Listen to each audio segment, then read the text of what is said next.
গেল ৬ মাসে প্রান্তিক খামারিদের আনুমানিক ক্ষতি হয়েছে ২,০০০ কোটি টাকা। এ সময় অন্তত ১০,০০০ খামার বন্ধ হয়েছে। উৎপাদন খরচের তুলনায় ন্যায্য মূল্য না পাওয়ায় এমন পরিস্থিতি দাবি প্রান্তিক খামারিদের সংগঠন বাংলাদেশ পোল্ট্রি অ্যাসোসিয়েশন। এমন অবস্থায় ক্ষতিগ্রস্ত খামারিদের উৎপাদনে ফেরাতে ১,০০০ কোটি টাকার তহবিল গঠনের দাবি জানিয়েছেন তারা।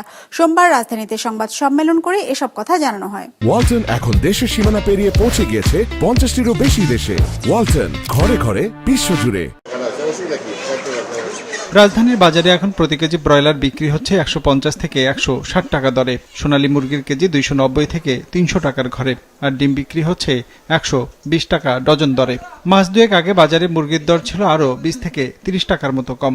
সোনালী মুরগি ২৫০ টাকা কেজি, আর ব্রয়লার বেচি ১৪০ টাকা কেজি, আর দেশি বেচি ৫৫০ টাকা কেজি ঈদের আগে।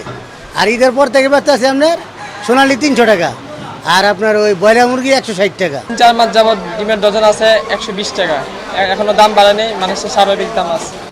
মুরগির দর কমায় ভোক্তা খুশি হলেও বিপাকে পড়েছেন খামারিরা। তথ্য বলছে, খুচরা বাজারে বিক্রি হওয়া ডিম কিংবা মুরগির ৮০% যোগান দেয় দেশের প্রান্তিক খামারিরা। তাদের সংখ্যা ৬০ থেকে ৬৫,০০০, যারা প্রতিদিন গড়ে ৩,০০০ টন মুরগি আর ৩ কোটি পিস ডিমের যোগান দেয়। খামারিরা বলছে, মুরগি উৎপাদনে কেজি প্রতি ৩০ টাকা আর পিস প্রতি ডিমে ২ টাকা ক্ষতি হচ্ছে তাদের। সেই হিসেবে গেল ৫ থেকে ৬ মাসে লোকসান গুনতে হয়েছে ২,০০০ কোটি টাকার মতো। ক্ষতি সামাল দিতে না পেরে এই সময়ে ঝরে পড়েছে অন্তত ১০,০০০ প্রান্তিক খামারি। এমনটাই দাবি পোল্ট্রি অ্যাসোসিয়েশনের। প্রায় ৬ মাস যাবৎ আমরা ডিম মুরগিতে লোকসান গুনতেছি। যখন খামারগুলো বন্ধ হবে, উৎপাদনে সংকট দেখা দিবে, বাজারে দাম বেড়ে যাবে, তখনই সরকারের ঘুম ভেঙে যাবে।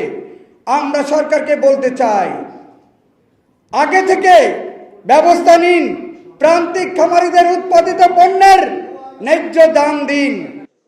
এমন অবস্থায় খামারিদের টিকিয়ে রাখার স্বার্থে জাতীয় পোল্ট্রি উন্নয়ন বোর্ড গঠনের দাবি জানিয়েছেন প্রান্তিক খামারিরা।